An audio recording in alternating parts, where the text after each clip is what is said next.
Okay. Hello to you all. We're back again for a Monday night lecture. We're going to continue on with the Lankavatara Sutra. We had been talking about chapter 88, I believe, and now we're going to chapter 89. The chapter before, we were talking about the three types of paramitas, from the mundane to, let's see, what did they call it? Metaphysical and transcendent, which correlates to my basic and to profound and esoteric. They mean the same thing. The last one is without words. And the first one is basic, how we practice. And a lot of times in the sutra, they refer to that kind of a practice as a Shravakan practice. The Shravakan practice is one for sound hearers, so people who listen, such as you. But I'm hoping that you are practicing beyond just simply a sound hearer.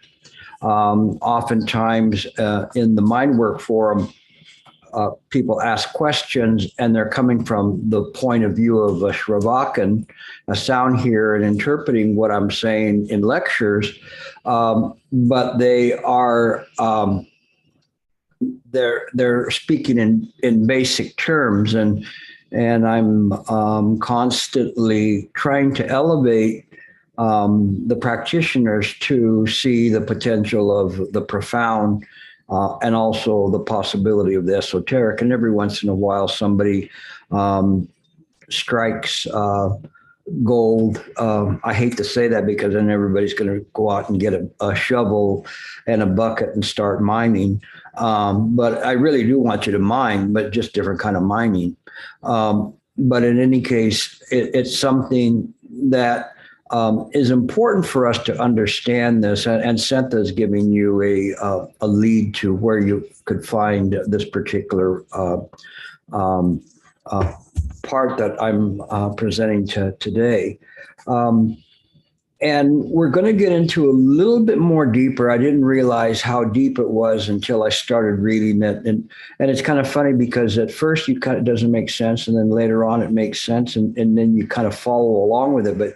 But it's something that, as long as you don't look down and you're trying to cross this rickety suspension bridge made of ropes, kind of like a la Indiana Jones movie. And as long as you don't look down, you don't realize how high up you are. So my advice to you today is don't look down. Just stay with me and let's see where we go with this. And it might be productive. If it's not that productive, don't worry about it. None of this, don't ever worry and go, I don't understand what he's saying. If you understood everything that I was saying, then it would be something pretty incredible. And if I knew 100% everything that I was presenting to you and knew exactly and precisely what it was, then I don't think that's possible for me. But I will do my best and take you as far as I can go and present things. I still consider myself a well-known advisor, as long as you kind of follow along, and I could be somewhat of a tour guide, just pointing out the sites, but it's up to you to kind of take them all in. Okay, we begin.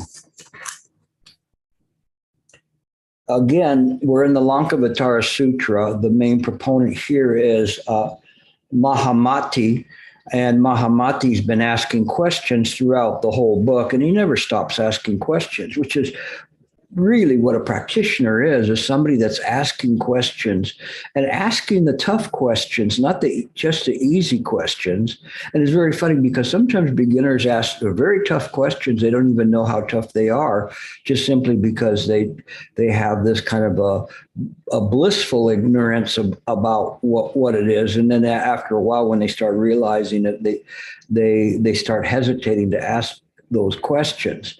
But I always have a series of generations of different people who ask questions, from Robert to David, to Sam, to Frank. All of these are generations of people asking questions as they go along. And after a while, they start worrying about their stature, and maybe don't ask as many questions as they did before. But little by little, I really welcome questions. I welcome the questions because that's what you should be doing.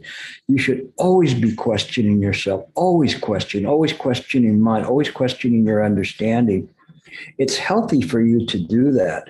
Sometimes it can be something where you question so much, you're kind of surprised and scared about it. And you look down and you realize there's nothing supporting you in this way. And recently there was a practitioner that did that and lost their faith because they had nothing to support, and they were so used to supporting, it was difficult for them to do that just based on this universal faith of doing that. They wanted to be able to have something concrete, something to take with them. And in particular, what they wanted to take is their self. And that's not doable here. This is something that's difficult for us to understand.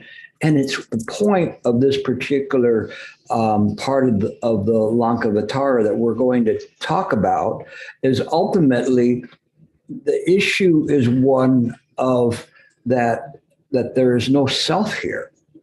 It's not easy for us to understand that because we equate self with consciousness and consciousness with mind. And so we feel that there is someone that is observing and appreciating all of these sensations that come in. And people are always writing something about that and then feeling like they've drained the self out of the senses. But it isn't in this way. We don't have to drain the self out of the senses and then we look around and go, Gilbert, I'm sorry, I can't hear you any longer. I don't belong to the senses there. I belong to mind. So you will not hear me. Well, it doesn't work that way.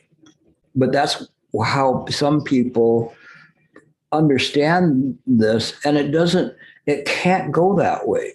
And you have to let go, but it's very uncomfortable sometimes because when you try to do that, you are afraid because your whole life has been based on foundational purposes or reasons and things that if you throw a ball in the air, it comes back to the earth. And to go up a stream is harder than going down a stream. All sorts of different things that are there.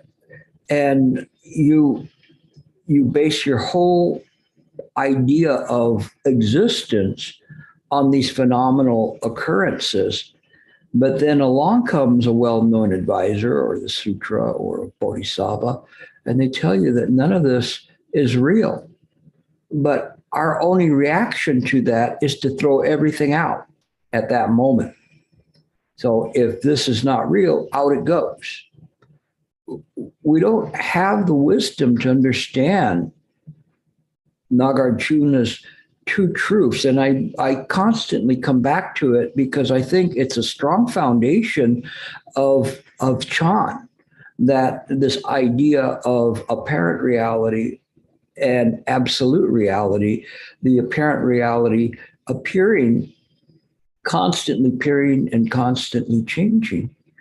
And the truth of it is that it belongs to mind, belongs to the fabric of mind. And when we see it in this way, we no longer have the idea of a duality. But so long as there's a duality, so long as there's something moving, then we have not reached a full realization of mind. But it's okay. Even half realization of mind is better than nothing. And seeing the things as they are. And as you go through life and you start realizing that all of this is a dream, that ultimately the most that we hold so valuable in our heart. Do you know what it is? Is that what we hold so valuable in our heart in this world? Anybody know? What is it that we hold? Yes, Sam, if you can.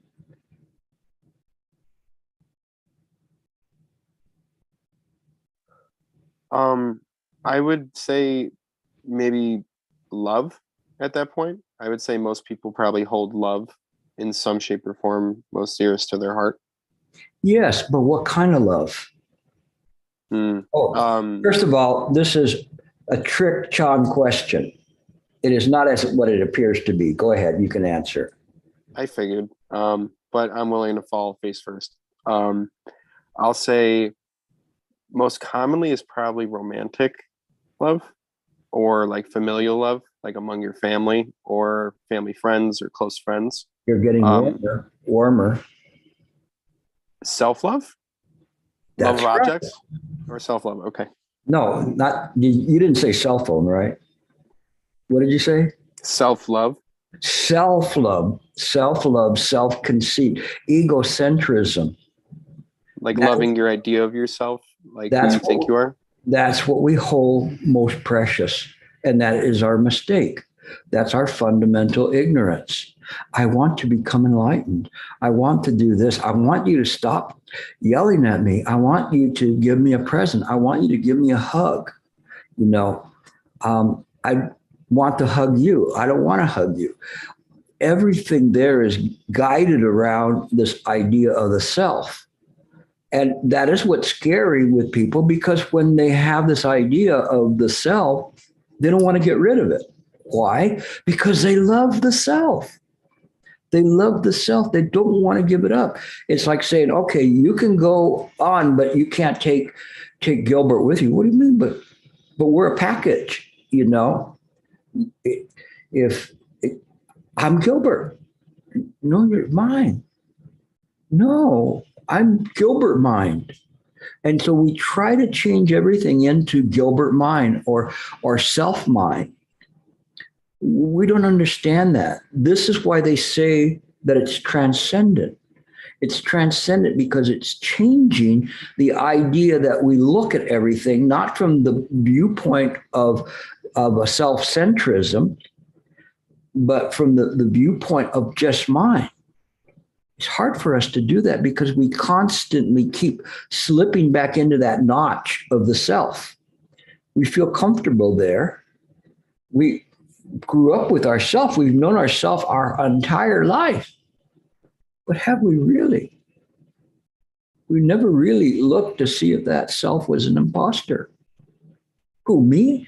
Yeah, you're an imposter. You're not real. That can't be. Yes, that's just the way it is. But we don't understand that. So somebody just tuning in would listen to that and say, this guy, he talks nonsense. But it's not in that way. You have to look at it. You have to transcend the idea of this love. This type of a love is nescient entrenchment, like the Queen Shrimala Sutra says, that it is this entrenchment of ignorance of the idea of the self. So that's one, and we'll get to that in a moment if I could stop talking about other things and start reading the sutra. So let's read the sutra now. Mahatma once more asked the Buddha, Bhagavan assures arhats that they will attain unexcelled, perfect enlightenment, no different than the bodhisattvas. So this is important because he's talking and he's saying arhants in Chinese is lohan. So these arhants have in the Mahayana Buddhism, they're not quite at bodhisattva level. They're at the level, let's say, they're pre-Heart Sutra. in terms of their understanding and seeking nirvana. And so here, Mahamatma is saying, hey, Buddha, you've been telling arhats that they can reach the level of perfect enlightenment, no different than bodhisattvas, whether one's an arhat or a sound hearer or a bodhisattva, they can all reach this level of perfect enlightenment. This is very, very important. But why then say that those beings who attain Buddhahood are those who do not experience the Dharma of nirvana? So he says, well, then why, if you say that they can reach this high level of perfect enlightenment, why do you exclude those that have this experience of the Dharma of nirvana, this experience of nirvana? Why couldn't they get there? And again, we're back into the notch. What is the notch? It's a more higher level of self. A level of self we cannot detect. Gilbert, it's gone. Good. I can sit here and drink my pina colada by the beach on the white sands and swaying on a hammock there. Nirvana. It feels so good. What's wrong with that? What is missing there? Or should we say, what is still there? What is still there? This is an easy one, Frank.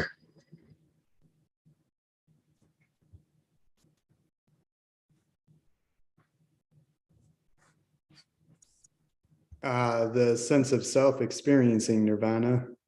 Yeah, the sense of self. We still have a sense of self there. And that's why the Buddha is saying, as long as you've got the self, you're not going to quite get there.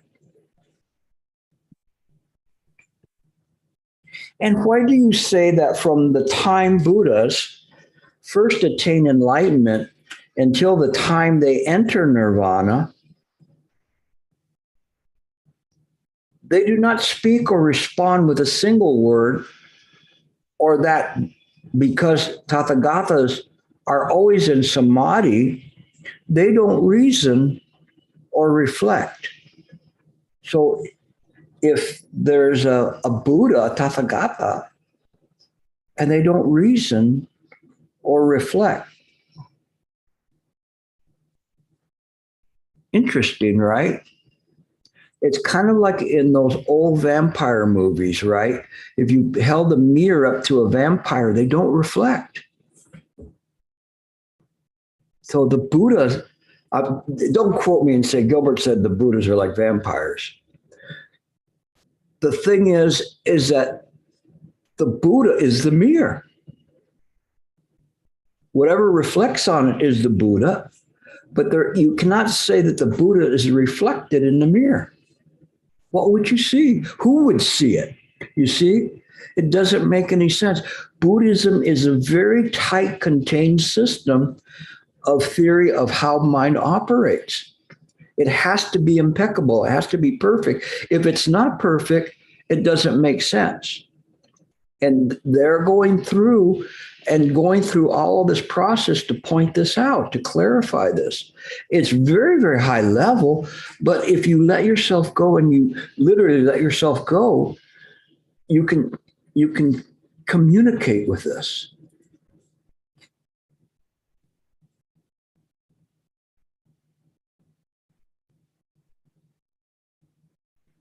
While the work of Buddhas is performed by apparition Buddhas, interesting term, apparition Buddhas, or that their consciousness is momentary and subject to destruction, or that they're always accompanied and protected by Vajrapani. So that was the question. what is all of this? And, what is an apparition Buddha? And it's interesting in how they talk about this, and they compare it to the Dharma Buddhas or Dharmakaya Buddhas. But the apparition Buddha, and I'll use the red pine because this is his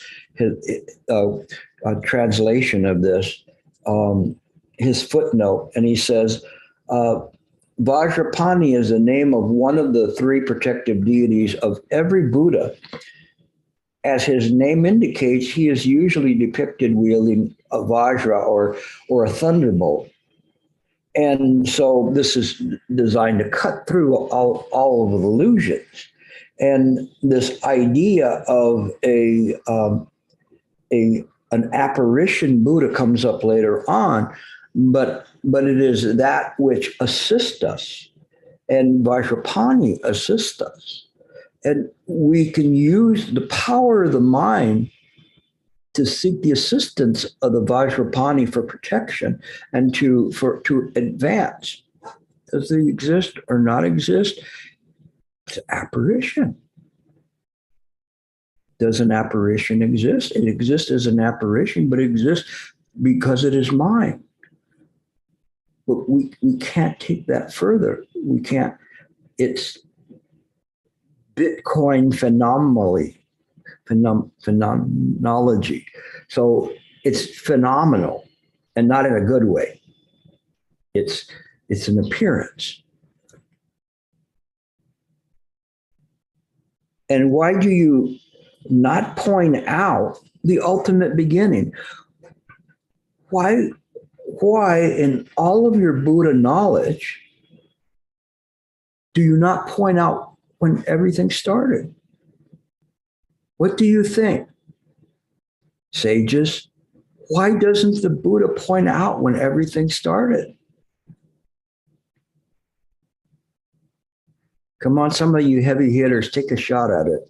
Why doesn't he point out when every I see you, Frank, but you lucked out on one already. So we'll see if we can get somebody more experienced. Nobody's experienced today. Why is it that he cannot point out the beginning?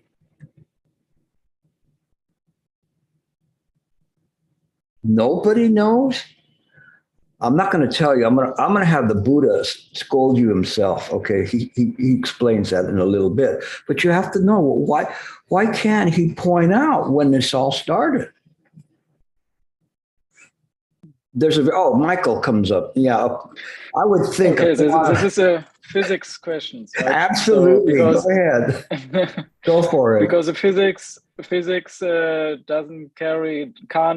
do the jump. So, and time and space can't do the jump. So all these notions are conceptual, are based on consciousness.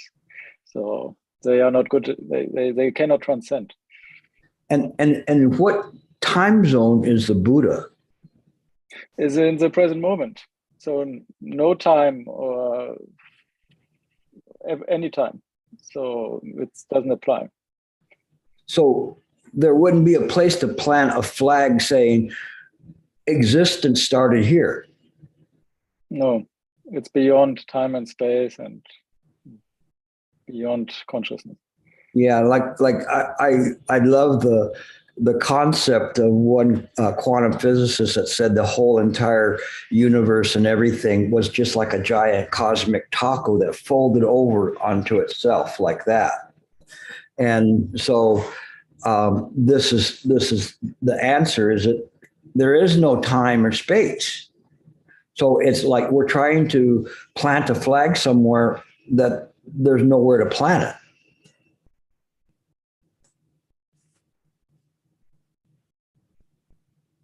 Okay, we're still not through with the questions. We haven't even got to what the Buddha said yet. Okay, and it says, and how is it that the Tathagata attains knowledge of all things, yet does not escape such afflictions as karmic retribution in the form of demons and demonic deeds, or karmic obstructions in the guise of Sinka, Manavika, and Sundari, or an empty brown begging bowl. Now, these are interesting stories. The first one, Sinka Manavika, was a story in where there were people from other paths that were trying to discredit the Buddha. So they devised a scheme of having this one lady go into the Buddha's quarters, sleeping quarters, and then come out in the morning, so everybody could see her coming out of the sleeping quarters. 9 months later, she shows up at his lecture.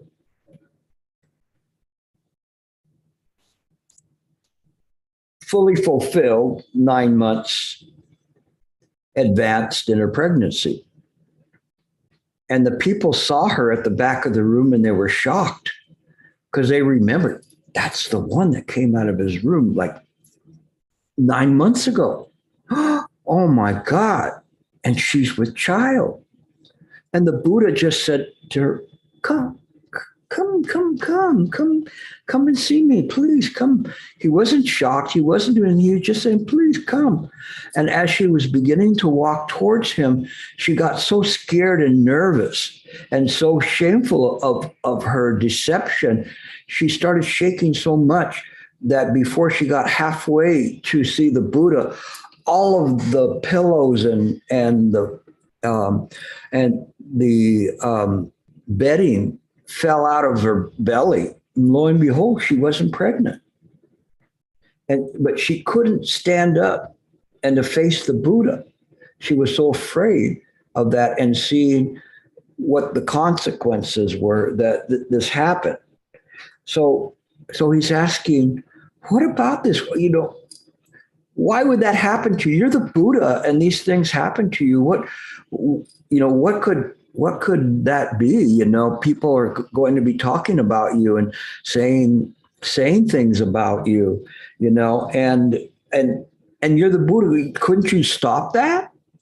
And so that was one of the questions. And so the other one was Sundari, who had killed her daughter, and then she buried the corpse of her daughter close to the Buddha's quarters so that suspicion would fall onto the Buddha that he was the one that killed her. So these are pretty horrible things that people do. And they're saying, you're the Buddha. Why do you have to have all of these things happen to you? Couldn't you just like swoosh them away? Why are these karmic obstructions that are there? The Buddha told Mahamati, listen carefully and ponder it well. Remember, I always tell you ponder. I don't use the word ponder. What did I tell you? Contemplate. Contemplate it well. Listen to what I'm saying and contemplate it. And I will tell you. Mahamati replied, wonderful Bhagavan. May we be so instructed. The Buddha told Mahamati, I speak of complete nirvana to attract those who would engage in the bodhisattva practices. So he lures them with the idea of this nirvana to bring them into the bodhisattva practice. And to those in this and other worlds who cultivate bodhisattva practices, but who delight in nirvana of the Shravaka path, in order to encourage them to abandon the Shravaka path and turn towards Mahayana, apparition Buddhas give these Shravakas assurances. They say, it is in this way. They're in mind and they say, listen carefully, use your wisdom, see it if it isn't this way. Look at it in this way. These are apparition Buddhas. It is the apparition of wisdom in the mind that appears. And then the more that one practices, the more these apparitions will come. Sometimes we'll say they're epiphanies. Christians love that word. I like it too. It sounds like Christmas or something. It's an epiphany. It's a realization is what I use, that they come to a realization. But it is the mind that's teaching them. It is the apparition of the mind that's teaching them. It's not bad. Pretty good.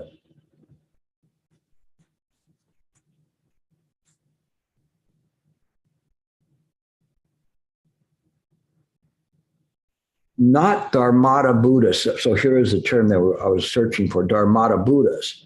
So Dharmata Buddhas belong to the Dharmakaya. These are not apparitions.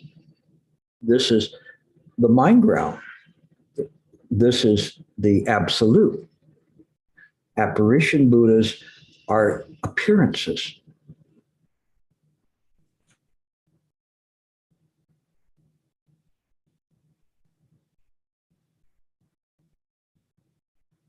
Therefore, Mahamati, the assurances given to Shravakas and Bodhisattvas do not differ.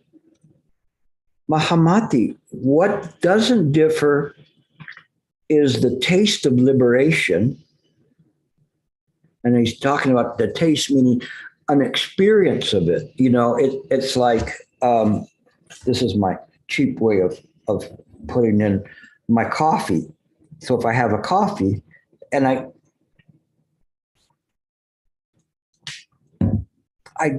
just got a taste. I didn't consume the whole thing. It's just a taste of liberation, but it's not bad.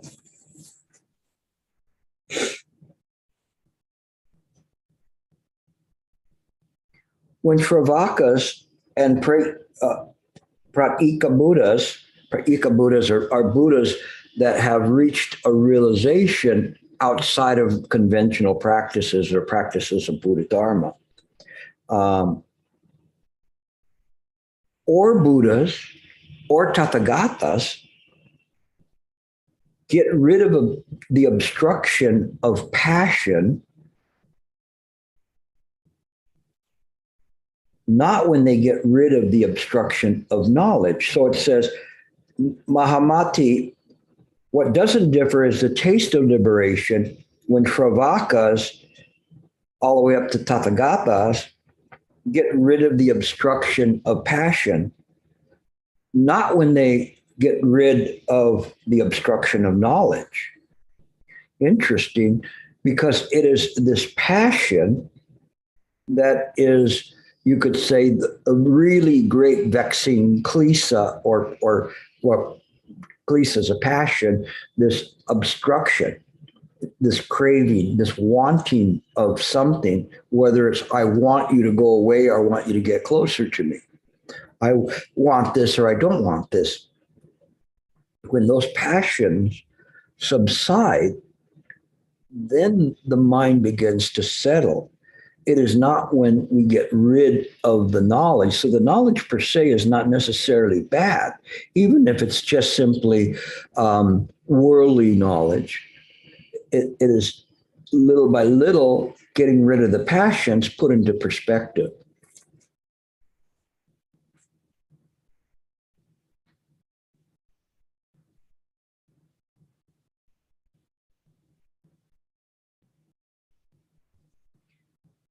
Mahamati, the obstruction of knowledge, is purified when they see that dharmas have no self.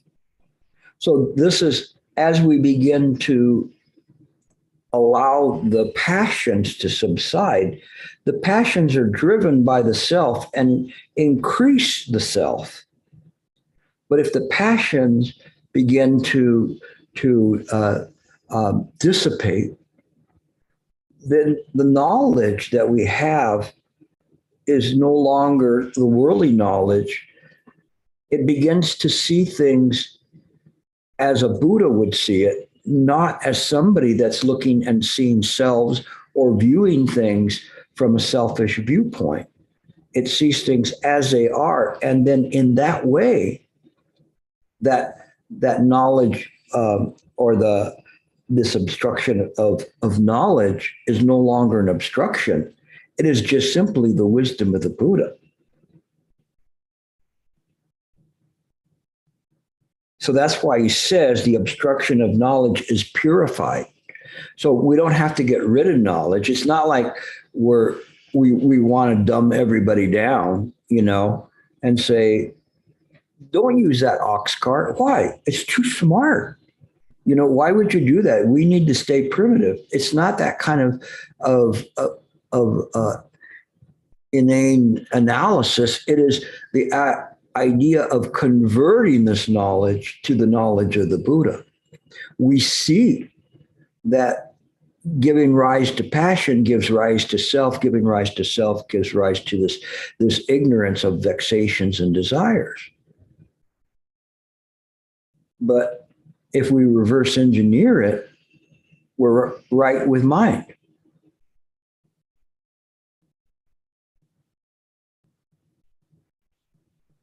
The obstruction of passion is removed prior to this when they become accustomed, when they, meaning us, when they become accustomed to seeing that the persons have no self.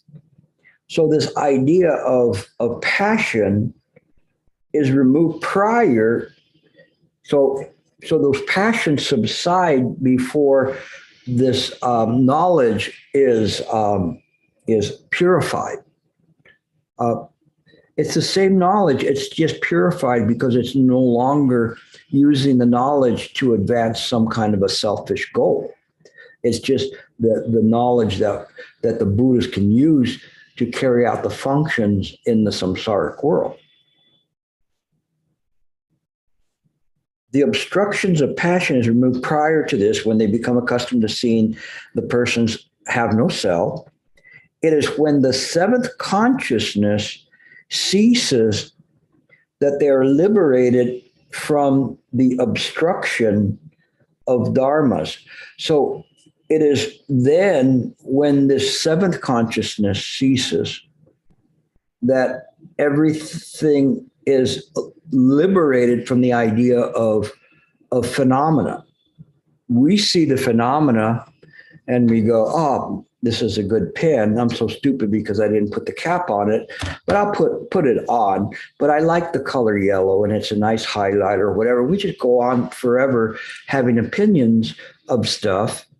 But when we see all of that as mental processes that are chained together or strung like pearls because of causes and conditions, we begin to see, hey, there's not really a self here. It's just an appearance of a self, just simply because these things are all connected and they're functioning due to this interaction between the seventh consciousness and the eighth consciousness. This eighth consciousness then is very interesting how Mahayana Buddhism took portions of the Yogacara school and adopted it. So we had this discrete Yogacara school talking about these eighth consciousness, the five sense consciousness, then the consciousness that puts everything together from the five consciousness and says, I think that this is an apple because it's red, it's shiny, it has a nice fragrance, it's polished, it has the right weight, color, everything. The seventh consciousness goes up to the eighth consciousness and goes, what do you think? And they're going, apples are okay for most people, but the last time you ate one, you got such a bad sour stomach. I don't recommend that you eat it. You should have a negative opinion on it. And so then the seventh consciousness, due to this raining of these bija seeds that come down from the eighth consciousness, then says, no, thank you. No, thank you. They give me heartburn. I don't like apples.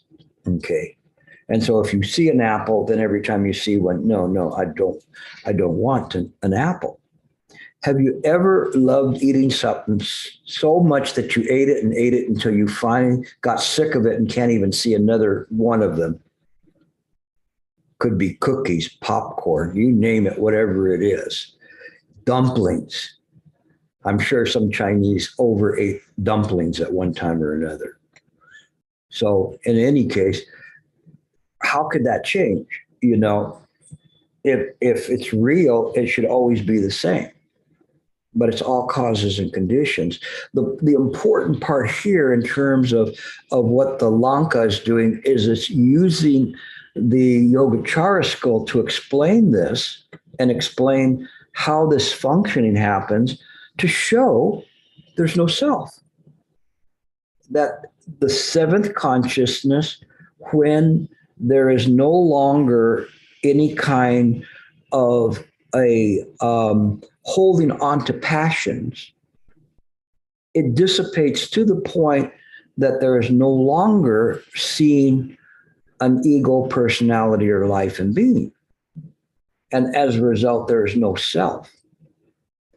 What I'm talking about today is a little bit complicated, but it's very, very important for you to practice.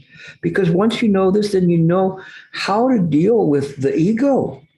It arises all day long, right? You have to see it. And if you understand why it arises, then it no longer has this same input. Now, the Mahayanas were very clever with this. And so what did the Mahayanas say?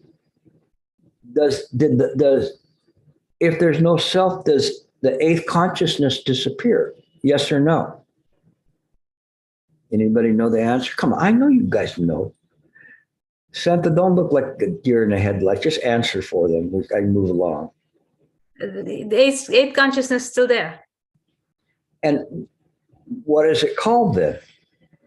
It becomes the Tathagata Garbha. She says it's so much better than I do. I'd say Tathagata Garbha, but it's the Tathagata Garbha. But it wasn't necessarily called that in the Yogacara school.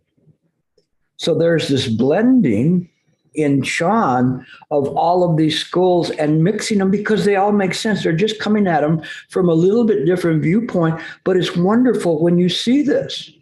And what they're doing is it's not just simply doctrinal. They're pointing to the most basic thing of saying no self. There's no self here. Why is that important? Because when we go back up to the previous chapter and they're talking about the Paramitas, this no self is transcendent. Yes, Santa. So I was deer in the lights, looking like that because that sentence that says the seventh consciousness ceases. Well, you know, when in the Shravaka path, the stream entry moment, when the emptiness of the self of the person is seen, also the seventh consciousness ceases. But then I was wondering, in the Mahayana path, after the emptiness of the person is seen, the self of the person is seen, then the emptiness of the self of all dharmas is also seen.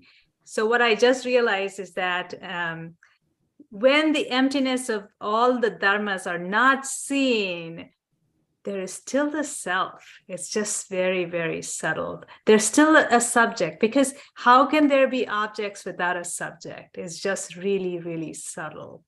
So it was more like a light bulb.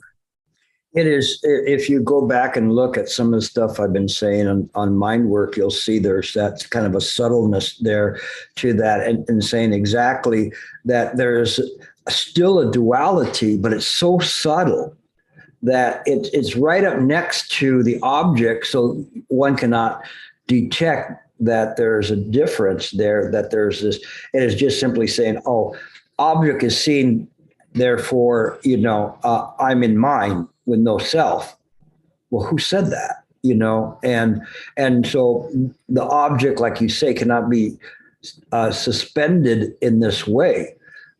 All of that is phenomenal. It's all appearances, including the self. And that's what's the important part is that we have to drop off the self when we do this. So yes, this is where this is headed to. And see, now you're digging beyond the wisdom. You're going into the esoteric because it's a feeling. I can't call it a feeling like a feeling sensation feeling, but it is a realization in that moment. And so it isn't in this way. It just takes time to look at this, and all of a sudden you kind of got ahead of where I'm going. But yeah, that's the direction with this. All of this has to do with going back up to the previous chapter and saying, this is transcendent. In the transcendent, there's no self. So who is there to practice? And so in the metaphysical, we look at it and say all of these things are kind of there, whereas in the metaphysical is where she was pointing at that there's an object there just suspended, appearing to be without any cause or effect or anything to produce it or to roll it into view. But we don't see that because it's so subtle. But in the esoteric, it can be seen. Mind is aware of it without having to produce any thought or conceptual thinking or anything. It is just known. That is the knowledge that they're talking about that now is converted from a worldly knowledge into this knowledge of the Buddha, which is different. It is the same knowledge, but it's the knowledge that's clear, and it is not perfumed in any way by the eighth consciousness. It is as it is, a raw feed. So hopefully you guys are hanging in there with me.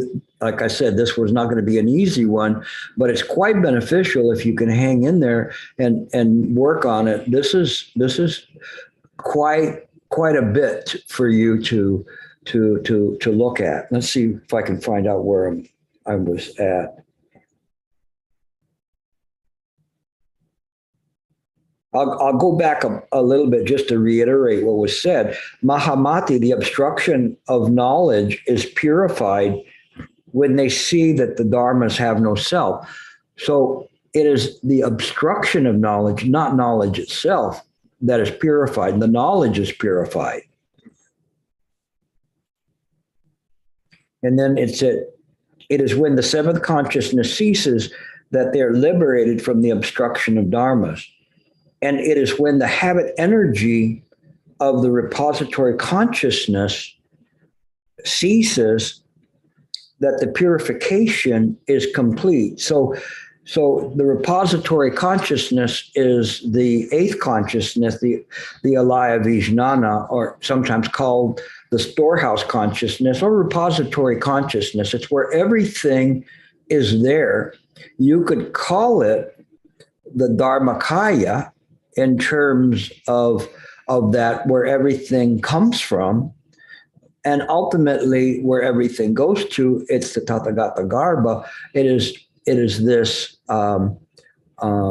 storehouse of all phenomenal appearances that have happened, will happen, and are happening now.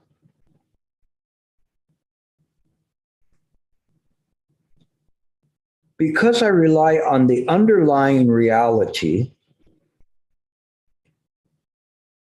past and future do not exist. And because my original vow has no limit, the Tathagata speaks the Dharma without reasoning or reflecting. Doesn't have to reason, doesn't have to reflect. It knows. It knows because its knowledge is purified. There's no obstruction there. And because my thoughts have been transformed by correct knowledge and are not delusions, I do not reason or reflect.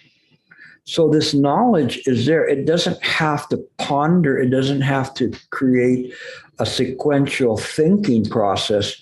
It is that the answer is right there. Doesn't have to do anything more. And because I have cut off the habit energy from the four states and fundamental ignorance, I have eliminated the two afflictions and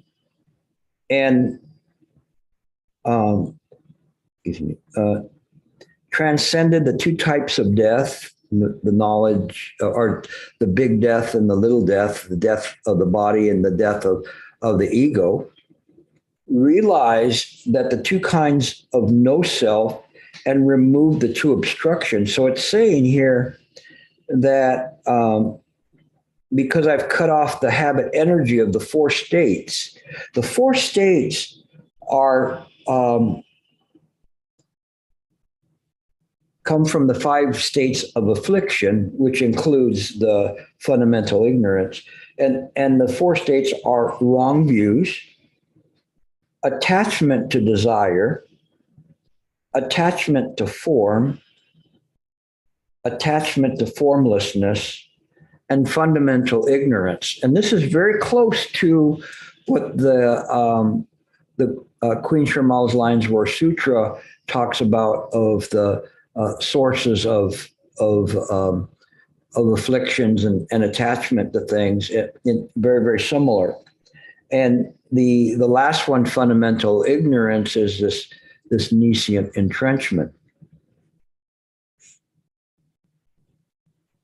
Mahamati, because the mind, the will, conceptual consciousness, visual consciousness, and the rest are all based on momentary habit energy. Now, he's throwing everything in.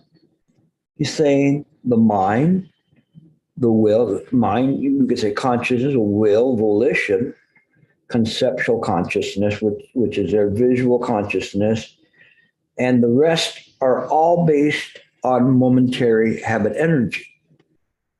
Just in one moment, there's this energy there that's there, and then it's dissipated.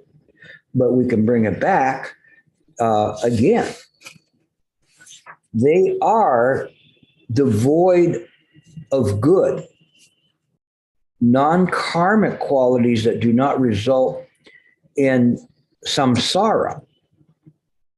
So all of these things, they're devoid of good, but they're non-karmic qualities that do not result in that. So if we see these things as they are, then we're not creating future karma. It is just in this way.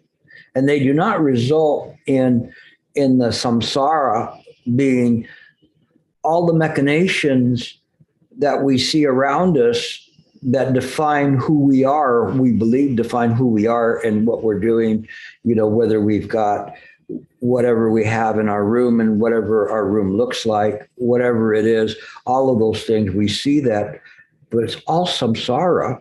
And at some point, we don't result in more samsara. Mahamati, the Tathagata Garbha, this is the Buddha womb, is the cause of samsara and nirvana, of joy and suffering. I've told you that many, many times. I say the Buddha is the cause of everything. That's why Master Ling Chi said that he searched for 12 years for this thing called karma and couldn't find anything of it the size of a mustard seed, because it isn't there. It's an appearance. Samsara is an appearance. And it all is from the fabric of mind. This is very important. When we turn this corner, and then all of a sudden we're turning the mind's eye inward so we can see. We can see samsara as it is, why it's appearing, and most importantly, where it's appearing. Where does it appear? Only in mind. What is it made of? It's made of mind. It is just this way.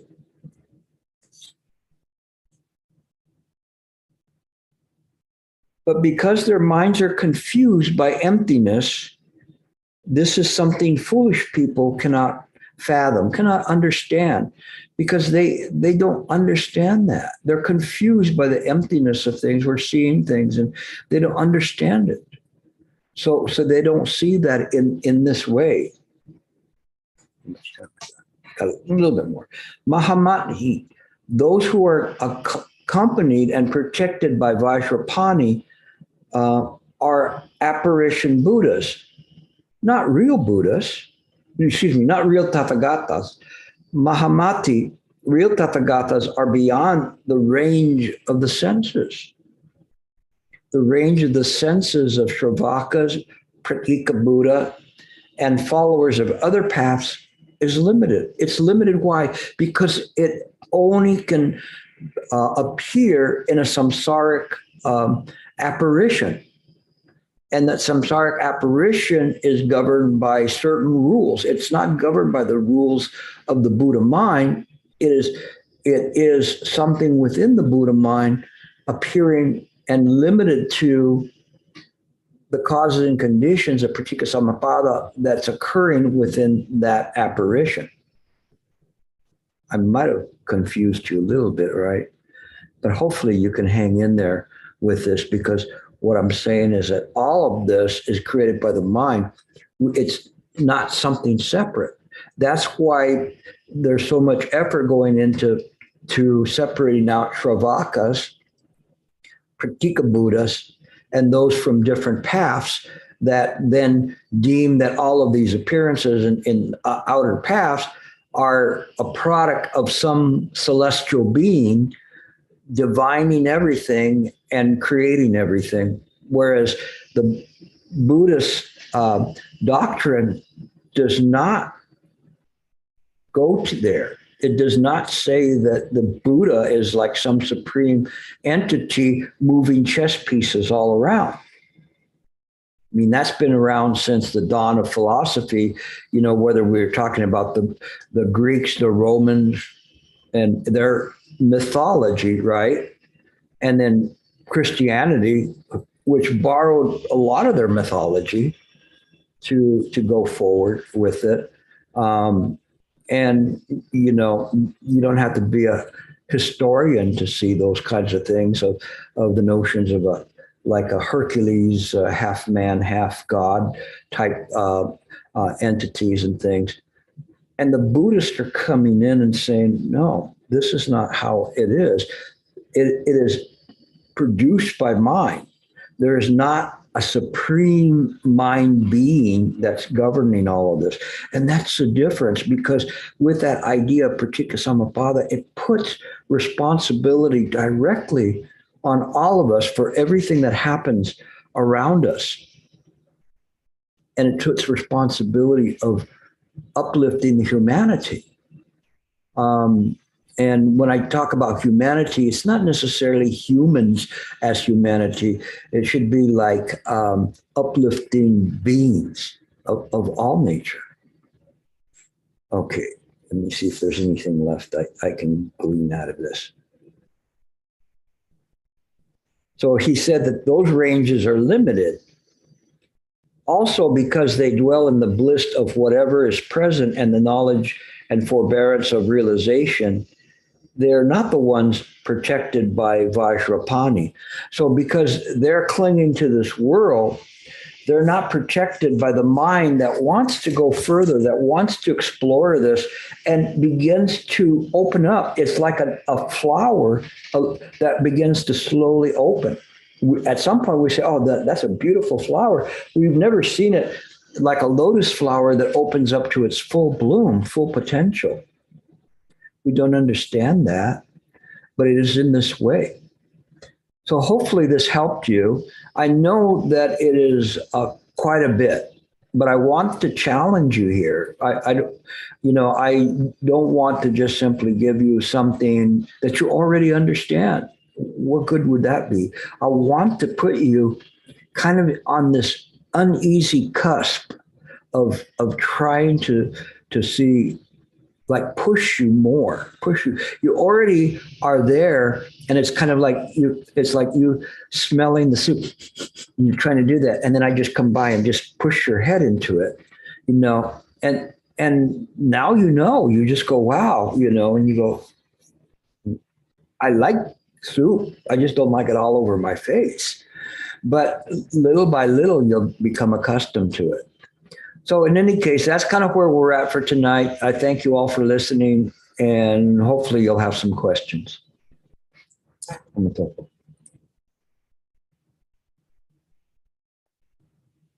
Please raise your hand if you have a question. Harry. Hi. Hey, Gilbert. How you doing? I'm doing fine, thank you.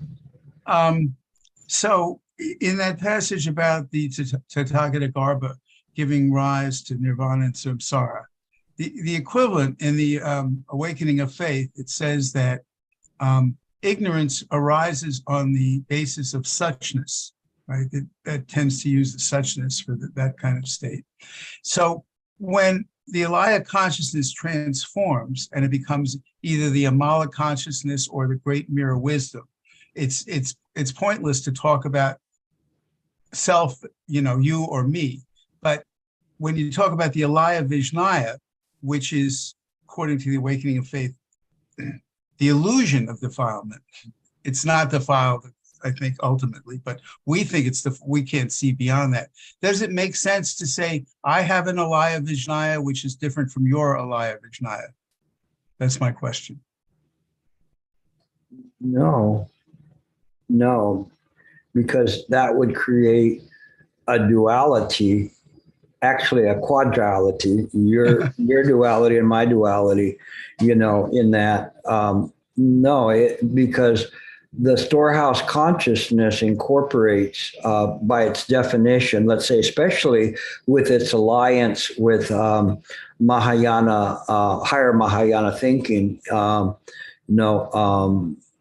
that the storehouse presumes there is no inside or outside. Mm-hmm. And so as there is no inside or outside, all of this is just simply appearing within a dream. That's why it works, because all of it is a dream. And just like when you have crazy dreams, you go, where did that come from? But it comes from occurrences, sometimes perhaps even outside the dream, that's been stored in your mind.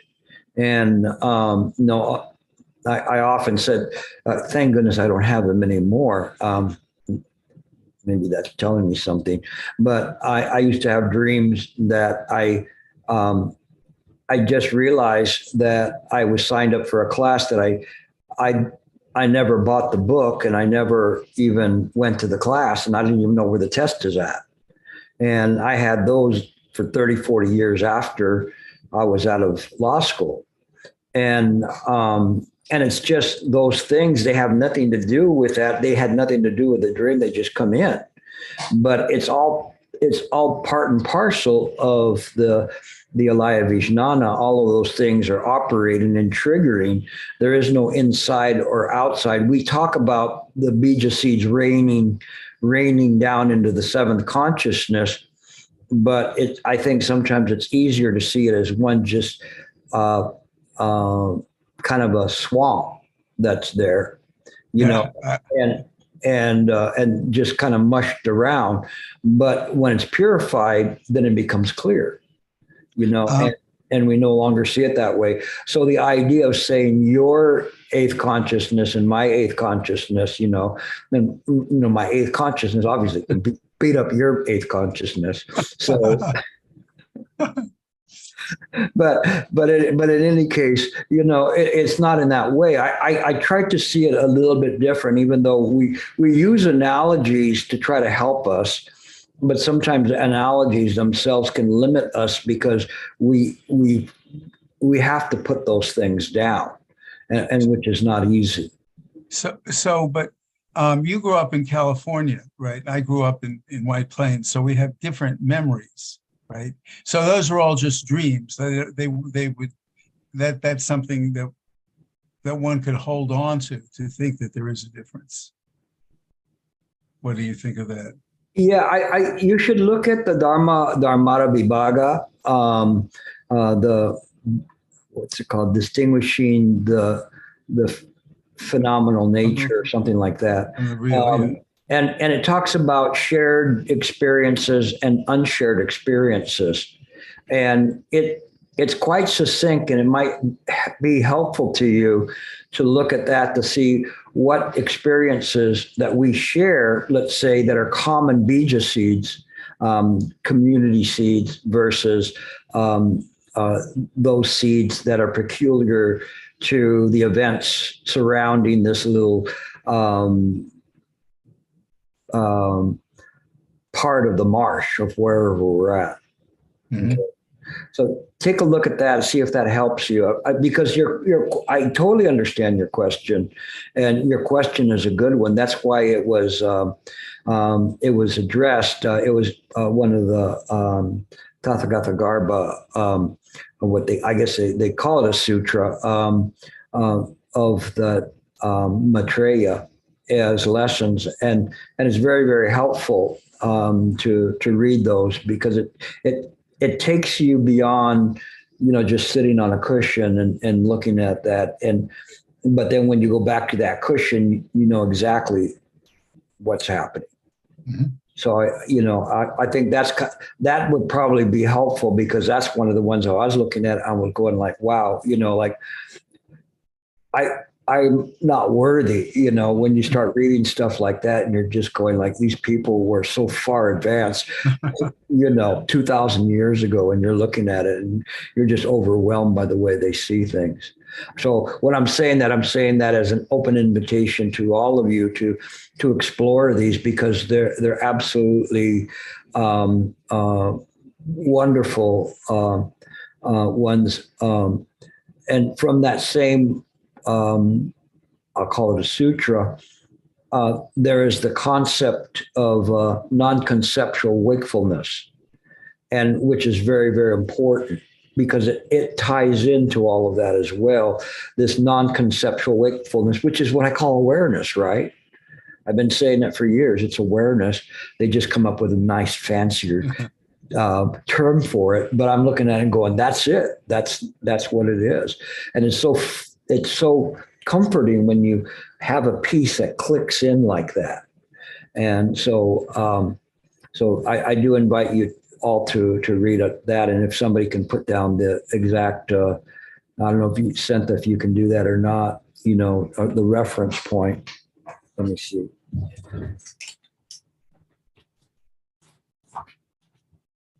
Distinguishing phenomena from its intrinsic nature. Right. Yeah. And it's called the Dharmata Vibhaga. It's a little booklet, not very big. Shouldn't take you more than a year to work on it.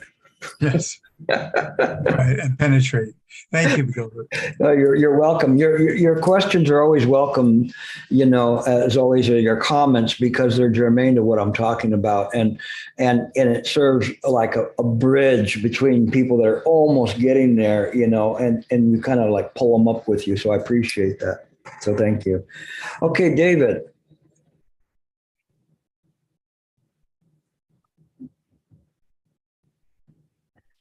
Oh, thank you, Gilbert. The question I had was related to what Harry was just read about the Tathagata Garbha is the cause of samsara and nirvana and joy and suffering.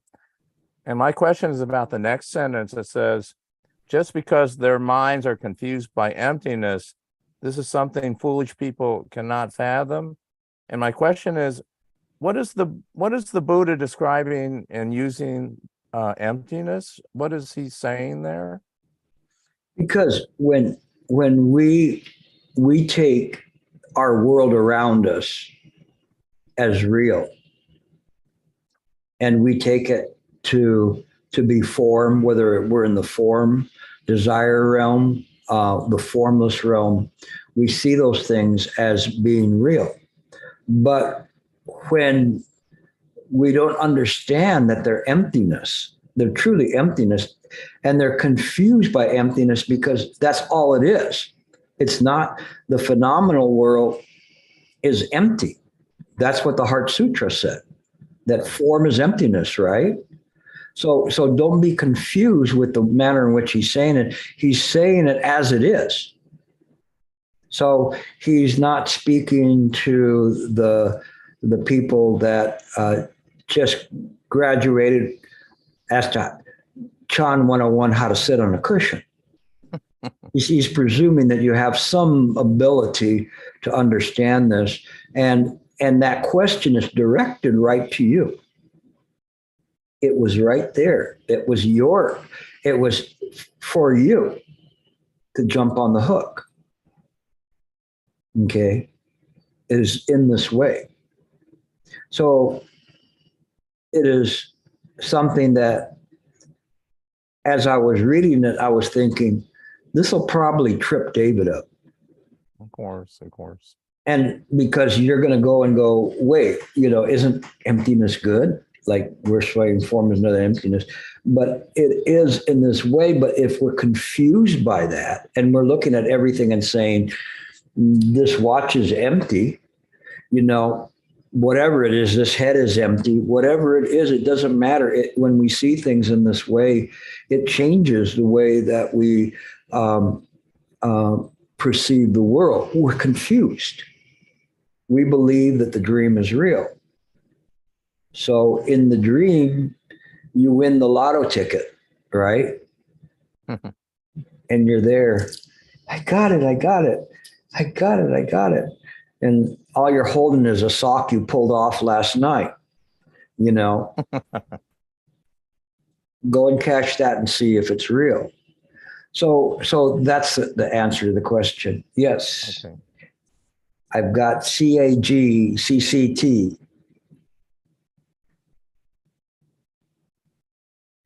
So I'm Jean, sorry, that's I use a different, Gilbert, my question is, you mentioned about 2 afflictions and 2 types of death, 2 kinds of no self, and 2 abstractions. What are they? I'm not sure. I know some of them. I just didn't have a time beforehand to look at them completely in terms of that, and that's the trip up with dealing with Buddhism, is because there's so many lists. And so if Asenta, if you know what those are, perhaps you can help her. I explained some of them. They were in the, let me see.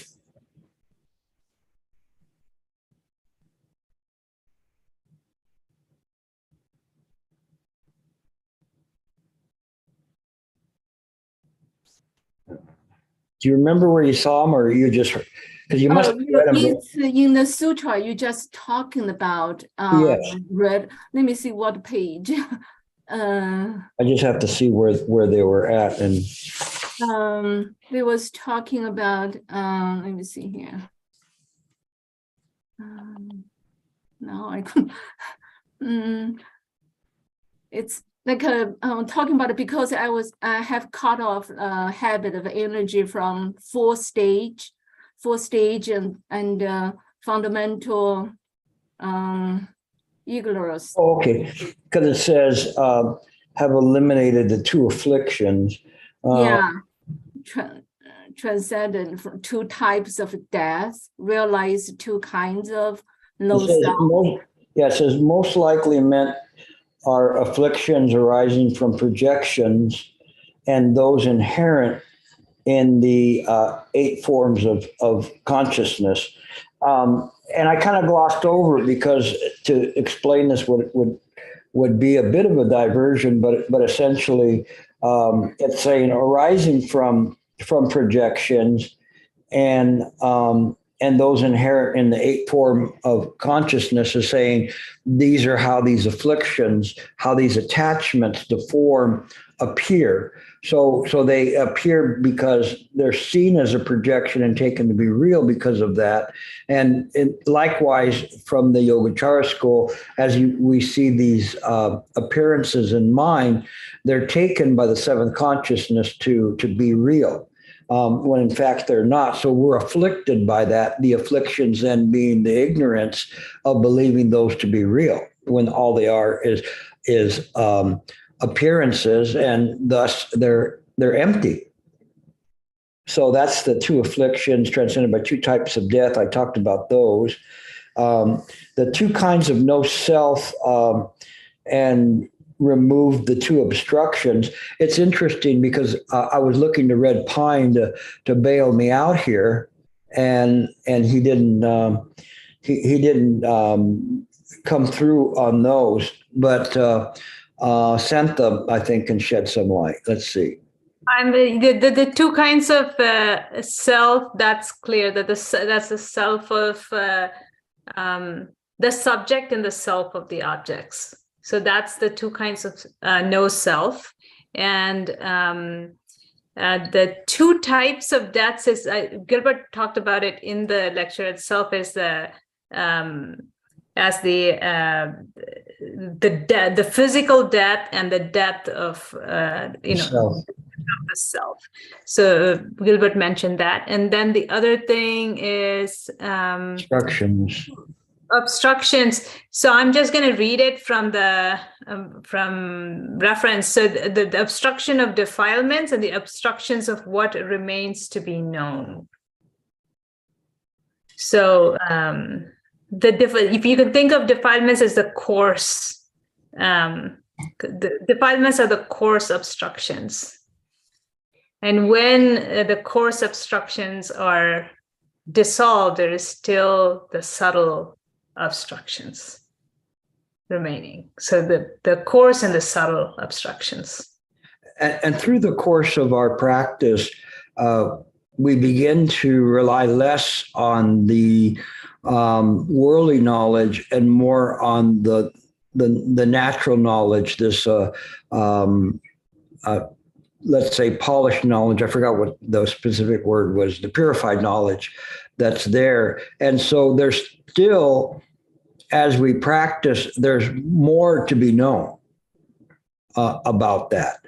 And this is not worldly knowledge. It is the experience of mind itself that presents to mind the vast potential. I can't say the limits of it because I have enough knowledge to know that there is no limits to it, but the vast potential of mind and its capabilities are constantly being revised, or you could say revised or downloaded and presented, in the present moment. It's kind of hard to explain that, but that's this kind of a knowledge, until it reaches this knowledge that it knows, everything, including all the little microbes on your body and their names. So, it's that deep. Yes, Michael. Yeah, so there's so much to say about this. So one comment to Senta's comment during the lecture is it's interesting to also compare the Abhidharma and the Yogacara. The way the Abhidharma looks at things, it's always an object still there. Even Nirvana is ultimately taken as an object. So it never really gets totally rid of the object. Yeah. And whereas the Yogacara can have objectless, just thusness, or maybe it's even a higher development which came with the Tathagata Gaba. I don't know. Could I comment on the Yogacara? Yeah. So in the Abhidharma, Nirvana is taken to be an object in the succeeding moment, in the moment of seeing, it's called the path of seeing or stream entry. In the moment of stream entry, there is no object, there is no subject. It's only subsequently the meditator reflects on what happened, and then what happened is taken to be an object. So that's one subtlety. The other thing that you talked about is in the mind only school, the mind itself is an object. So So that's that is what gets resolved like further down the road. Well, the mind in itself is an object so long as we perceive it from the idea of samsara. But the mind,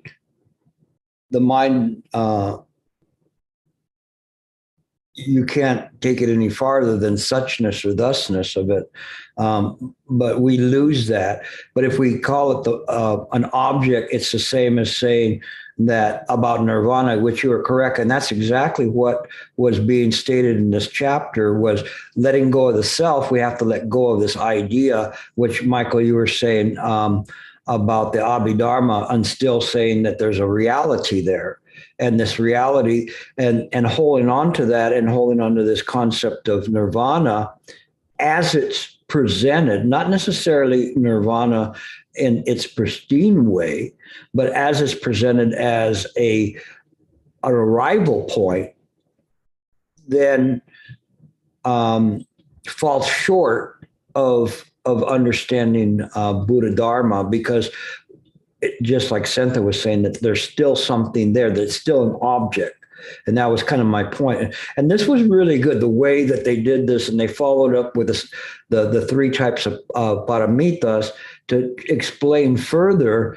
And you'd think the 6 types of paramitas, that was pretty heavy, but then they go even deeper into it. I mean, this is not easy stuff to understand. That's why nobody ever talks about this. When was the last time somebody talked to you about this part of the Lankavatara Sutra? Like never. So people don't go in. This is like the Twilight Zone. And so you have to be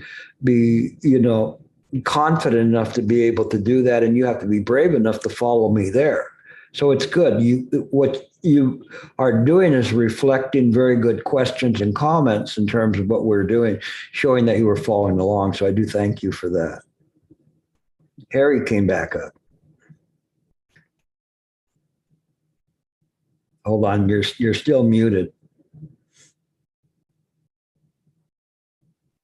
There I you go. just thought I thought I'd throw another monkey wrench into this conversation. So this is also from Waking of Faith, where they talk about some of these issues and about what the mind creates. And there's 2 views. There's one is called metaphysical idealism, which is where the mind creates the 3 realms. And the other one is called epistemic interpretation, where the mind is the 3 realms. And those are different. It's a question, how do we know? How can we determine which is right? You'll never find out. Right. Because if you approach it from the viewpoint of samsara, that again, that goes to the 3 paramitas. It's the same thing what I've been telling you, that you've got this this metaphysical understanding, which I call profound wisdom. And then what was the other one called? The other one's called epistemic, where the mind is the 3 realms. And so that one cannot be known by the samsaric mind. That is just the esoteric or the secret meaning. It's not really secret where people go. It's not like that. It's just that people can't understand that. But see, this is where you're at now. Now you're beginning to straddle. You're no longer straddling basic and metaphysical. When you get to where you're at with this, you are now looking at metaphysical and the transcendent, or what I call the esoteric, so that you're there and you're processing this and say, is it or is it not? And is there a difference? Is there a difference on this side? On the other side, there's no difference. And so it's a matter of looking at that in the right way. But that's kind of where you're at. You're picking up these terms and you're reading it in the way it should be read, and so use these classes as kind of like your kind of to present the stuff to see where you're at with it, and see if you've got this or you don't, or you're heading in the right direction or whatever. But yeah, it's in this way. That's why it's really important, because if you look at that chapter that we read before, it talks about the metaphysical as the middle. And then the transcendent is the one going out of it, which would be, it is this, or these things are mine, but mine is beyond just those things. But they're not separate. That's why they're empty. They're empty because they belong to mine. But mine is not limited to samsaric experiences. By any stretch of the imagination, you know, the samsaric mind of what this humanity knows is not even a mustard seed, you know, size in terms of what mind knows. I mean, it's just so vast and incredible. That has to be realized, but that being realized, it's like, you know, you'll never forget it. So, Michael. Yeah, so the second thing I wanted to say is this Vajrapani. So the very last sentence we read, this is very interesting because I totally missed it when I first read the Lankavatara. So this last sentence, also because they, which means the Shravakas, the Pachika Buddhas and followers of other paths, also because they dwell in the bliss of whatever is present and the knowledge and forbearance of realization, they are not the ones protected by Vajrapani. So in a sense, those who are protected by Vajrapani are those who practice on the Mahayana path, which means the Bodhisattvas. And to me, I wonder what this is. So it's as if there's like a channel which is accessible, which keeps the practitioner safe. So it's like it's a type of wisdom which the other practitioners cannot access. And it reminds me of whenever you say the self-cleaning oven. So this mechanism in mind, once one tunes it in correctly with a proper samadhi, there's a type of force which maintains the right view. If the right view has been tasted, I don't know whether you can comment on this and whether this is maybe something which points to the proper Mahayana or Chan samadhi compared to the other samadhi. Let me explain it by part of my practice. In the evening, when I go to sleep, I wish that everyone is protected by the heavenly kings. Everybody's protected by the Buddha mind, and that they all are will at some point be delivered, and that they in their lives have a good fortune. And if they're sleeping, to sleep well, and if they're awake, because half the people are awake, that they're protected as well, that everyone is protected. I do this knowing that there are many people that are more people that do not practice or do not practice in the proper way, or outer path people or whatever. But why not? We present this well wishes to them, this protection. And I spread this protection to them as best as I can. I'm not saying I have some, very incredible powers, but in my heart, I spread this protection to everyone, not just in that moment, but those in the future and those in the past. Because I think even if we look at it and we see in the past and we think that the past has come to pass, but if in this, what apparent future moment, that somebody was watching out for them, perhaps their karma will be mitigated by that future moment and that future action that is realized in the past. Because there is no past, present, or future. It is how the mind works. All of that is an apparition. It is not the Buddha mind per se, but it is the protection of the Buddha mind as best as we can do, and aligning ourselves in that way. It can't hurt. So this is the only way I can explain that in a manner in which I think that might make a little bit of sense. Just do it. You'll be very surprised how mind teaches you.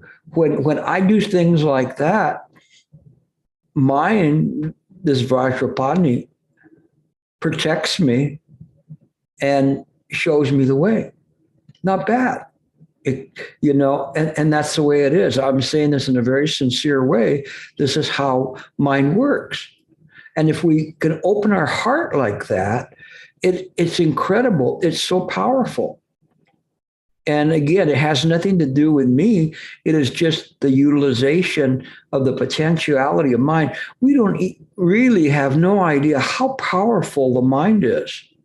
How incredibly powerful. Look how powerful the mind was from what Shifu did in his very short lifespan towards the end of his life. What he accomplished. It's incredible. Absolutely incredible. All of the things that happened and were set into motion just like that. And this incredible power, you could call it a Vajrapani power of putting things into motion. I believe that. I've seen it work. I have faith in that. I have faith in mind. I have faith in this Vajrapani power. I understand that. Okay. David?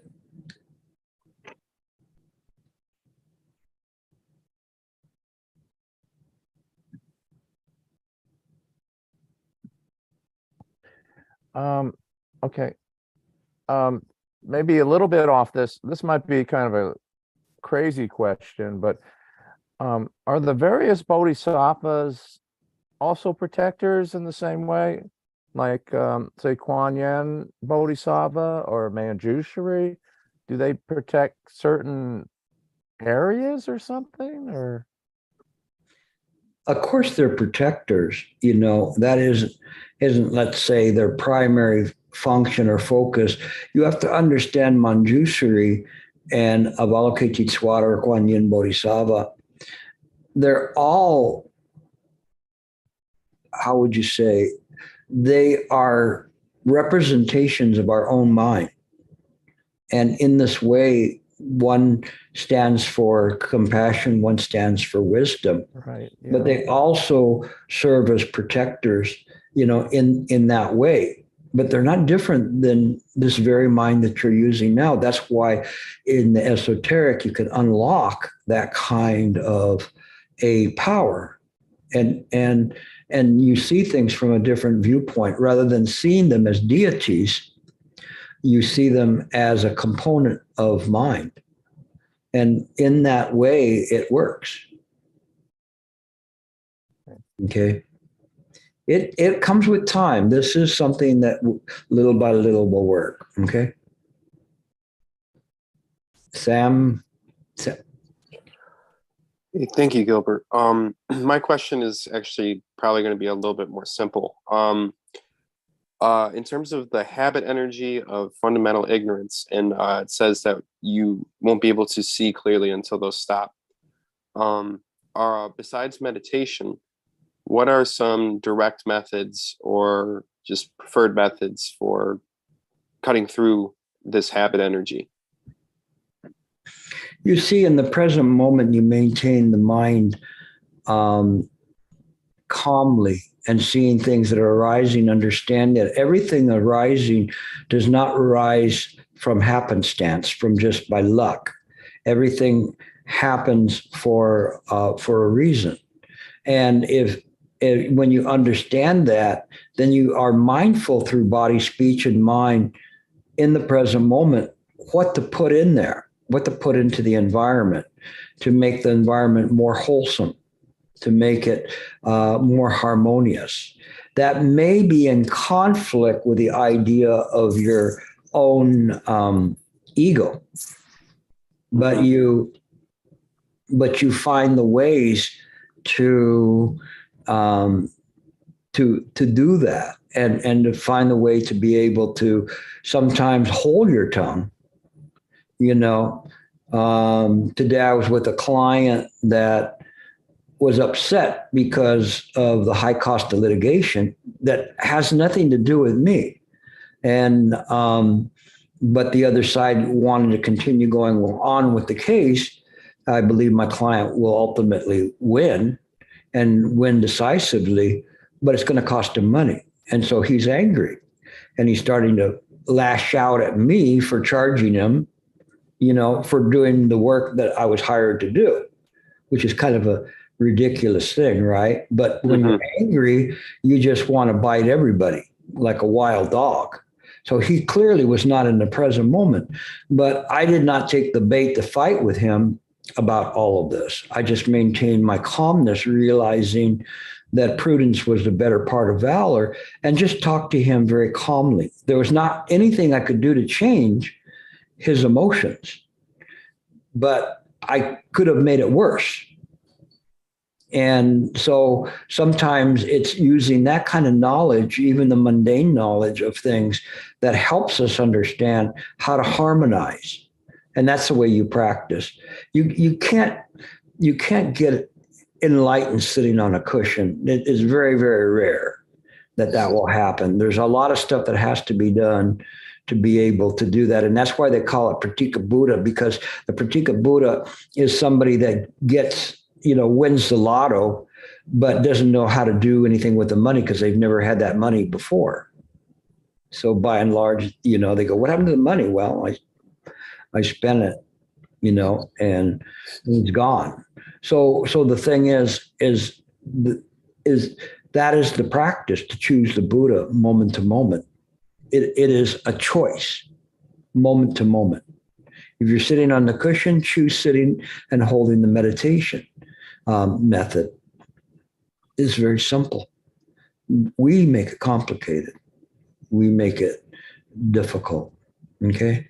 You'll get it. Thank you. Just be patient with it. Keep asking questions. No such thing as a stupid question, so don't worry about that, and it will work for you. Okay, one last question. If anybody has one, I still have to prepare for a trial tomorrow morning. Huh. So, all right, that's why I was drinking the coffee, not for this. Okay, that'll be it. We'll continue on next week. We'll find something. I'm going to challenge you guys a little bit with this. If you guys feel uncomfortable with this, let me know and say, hey, this is too high. Can you give us some baby steps or something, and we'll go back to talking about the Four Noble Truths and whatever. But I want to keep challenging you. Okay, I think you guys all are capable of doing that. So, Amitofo. Take care.